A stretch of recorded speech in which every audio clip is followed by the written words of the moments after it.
Hi, I'm Eileen Hull. Did you know you can use your dies to create a three-dimensional flower? It's really fun. You're going to use your twist and style tool, and what I have today is some tissue paper, and I want to show you a trick that I use with this. So you're going to get two contrasting colors and spread them out. You can even reuse old tissue paper, because what you're going to do with this in the end is kind of scrunch it up, so you can use stuff you got for your last birthday party. Then you're going to start folding them up, and what you want to do is fold them up just about the size of your die. So keep folding. Okay, and when you get to this point, you're going to cut this in half, or you can just die cut it with this top half. So what I'm going to do is take my Big Shot, and I have a flower here. This is called the Romance flower, and there are 4 different sizes to the same flower, and I'm going to lay that on my machine and just run this through. This makes great, you can use these for centerpieces. My son got married and we made a whole bunch of these. You can do it with your family. It's great for kids. So now I'm going to give you another tip that I like to do. Sometimes I make a bunch of stems first. I put them aside. I die cut my flowers, I put them aside. So what I do is I take a pipe cleaner and I will thread all of my flowers on there before I start working on assembling them. And that keeps them all in one place, because sometimes this is staticky. When you take that first cutting pad off, they all like to fly around. So I'm just going to stick them on my pipe cleaner so I have them ready to go. Now we're going to make our stem. And to do this, we're going to use our twist and style tool. This comes in 2 parts.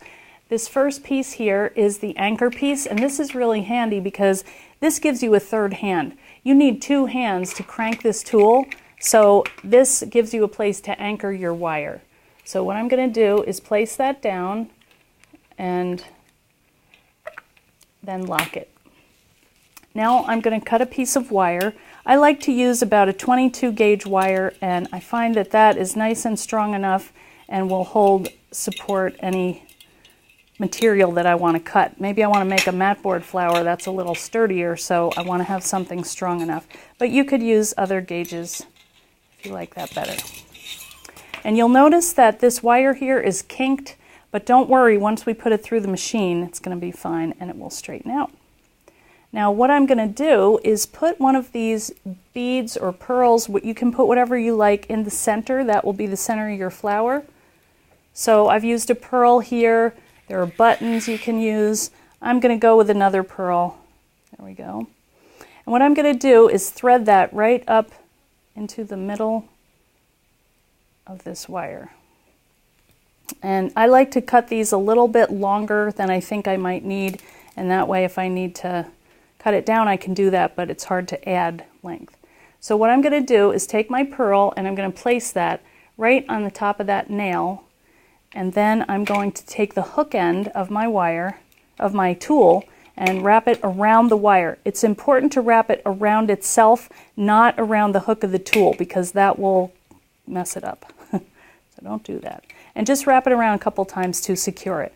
Then what you're going to do is just start twisting. And you'll see all of these kinks are going to get twisted out. And you can make it as tight or as loose as you like. You could also add floral tape onto this after if you wanted, but I think it's pretty just the way it is with the wire. Okay, so I think that's good. I'm going to take that off the nail, and slip that off the hook, and then I'm going to trim this end here. And now I've got my stem for my flower. I'm also going to come up here and kind of press this little loop part together, because that has to go through the head of, or the hole in the middle of the flower here. Now the next thing that I'm going to do is I'm going to take my 3 flowers. I have a 4th one, but that's almost too small, so I'm just going to do 3 layers of this flower for this video. I'm going to take my stem and just place it right through the center of the flower petals. Okay, now comes the scrunching part. The first thing that I like to do is kind of bend this end up, and that's the reason for that is if these start flying off, at least that will stop them, that bend. So I put them all down towards the end, and I hold them there, and then I just take each individual flower petal or two and just scrunch that at the end of that where the pearl is at the end. So now I have almost finished with my fluffing, and what we're going to do next is secure the flower to the stem, because if we don't, it's going to just flop down eventually. So what we're going to do is we will take a button and just thread that on, and we're going to add a little bit of glue right up at the top here. And then what I like to do is push that, and then I hold it in place for a little bit with this binder clip, and then I know that it's going to stay. What I usually do if I'm making a whole bunch of these is I'll put them in a little jar so that they have time to dry. So the next thing that we're going to do is we're going to add our leaves. So I'm just going to take my die pick and poke a hole in the base there. If you had a crocodile, you could use that. And we're going to glue those on to the stem. So I'll just add a little bit more glue here and thread these on. Okay. And you can arrange them how you like. And now for the reveal. Wait until you see. This is the most fun. Then you just simply take the layers back and you've got this beautiful fluffy 3D flower. And you can use these in arrangements, make different colors.